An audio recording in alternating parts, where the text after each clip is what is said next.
Hey guys, thanks for coming back to my channel.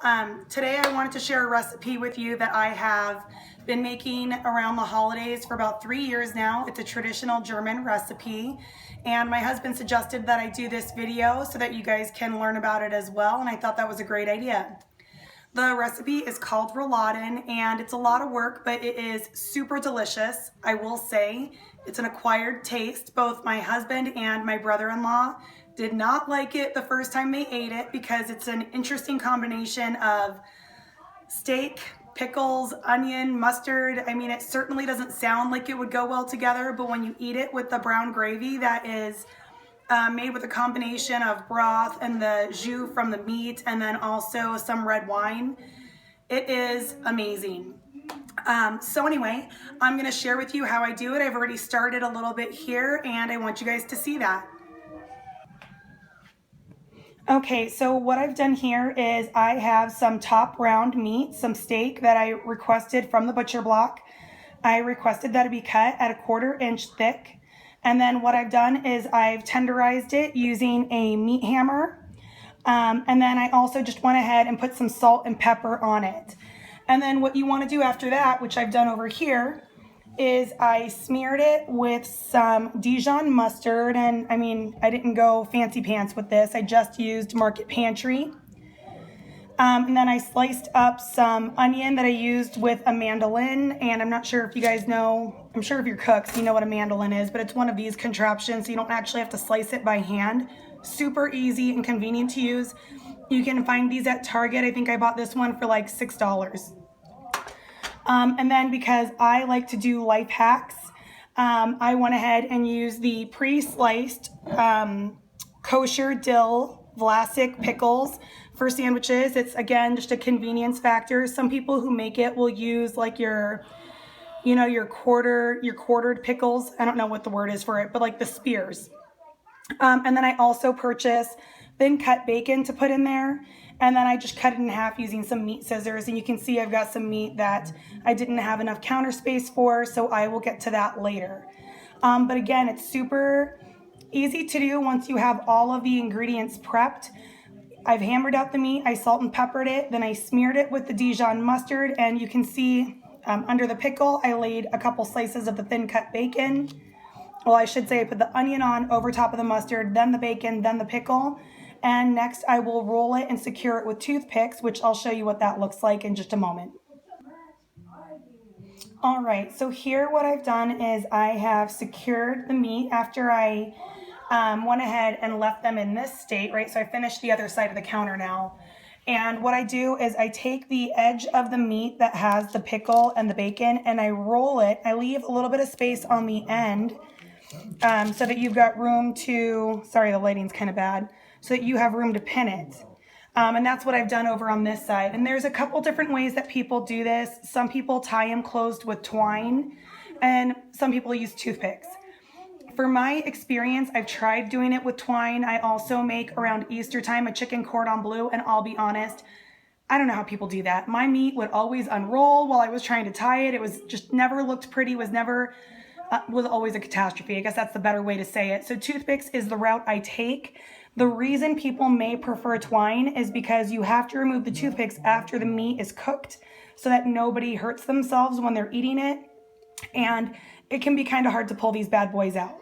But in any event, I did use toothpicks and I was able to secure most of these with all of these with 2 toothpicks. Sometimes I have to use 3, depending on how the meat is cut. You're really at the mercy of the butcher block when it comes to that. But if you do it with twine, it's so easy. You just cut the twine and pull it off. Whereas when this meat is cooked, getting those toothpicks out really takes some finger strength. So that's where I'm at right now. I will show you when I move on to the next phase of the recipe. Okay guys, so now I have all of the meat rolled out and I was able to make from 4 pounds of top round steak about 15, I've got a couple of little guys here at the end, 15 Rouladen. Now one thing I did want to mention is that I use top round traditionally. I think the recipe has used flank steak. And I talked to the butcher about this. He recommended top round. He did say to me that the reason flank steak was so popular is because ages ago that used to be an undesirable cut of meat Whereas now, because it's become part of so many traditional meals, it's become really desirable. So he actually suggested top round because it's a more pliable cut, and also because it's a more affordable cut. So now that I have these rolled out, I will be transferring them over into a combination of canola oil and butter. It is really popular right now to cook with olive oil instead of canola oil. However, olive oil does absolutely keep or apply its own flavor to the meat. And because you want this to taste like the traditional German dish, I recommend using canola oil. As a matter of fact, the gravy is going to be made up of canola oil, broth, red wine, a dry red wine, and then also bay leaves. So I'll demonstrate that after I braise the meat, but the next step is for me to braise the meat. So I am going to start placing those into the oil. All right, so now I have got the meat in the oil braising. To braise the meat, I mean, really what you want to do is you want to brown it on all sides. I would say maybe about like 3 minutes per side. You definitely want to give it, and by side it's kind of hard because it's a roll, right? So I typically just kind of give it a quarter turn and do 3 minutes, maybe like 12 minutes in the hot oil. I only have 2 pans. One's Teflon, one's stainless steel. I tend to cook the Teflon at just a slightly lower temperature, and I do use an electric stove. That's what we have. I do miss my gas one from our last house. So you can see here I've got this one right at medium for the stainless steel, and I've got this one just below medium. It's been my experience from years past that for whatever reason the Teflon cooks a little bit faster than the stainless steel. So anyway, what I will be doing is I will just use some tongs to twist the meat so that it gets all browned up. And then after I have browned all of these sides, I will show that for you as well as I add the rest of the ingredients for the gravy.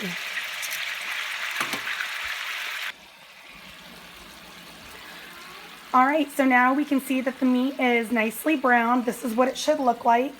So what I've done is I've added the ingredients for the gravy to this pan so that you can get a sense of how full it would look. And then I also went ahead and set the ingredients out over here. So what you should have is about a half a cup of the Merlot, 1 bay leaf, and the beef broth. I've got about 2 cups. I just go ahead and pour that right into the meat and the oil.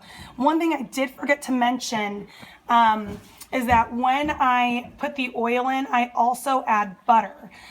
So for the entire amount of meat, I use about 1 stick of butter. So this is probably not the healthiest way to cook your meats, I'm sure.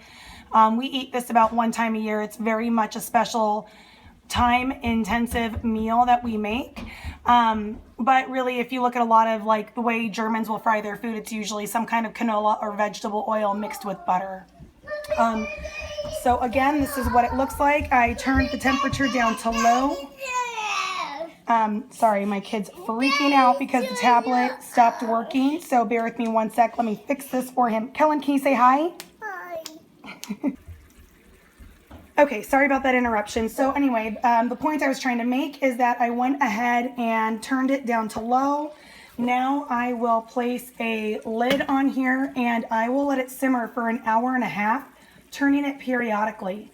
At that time, I'll remove the meat from it and I will thicken the gravy with some cornstarch.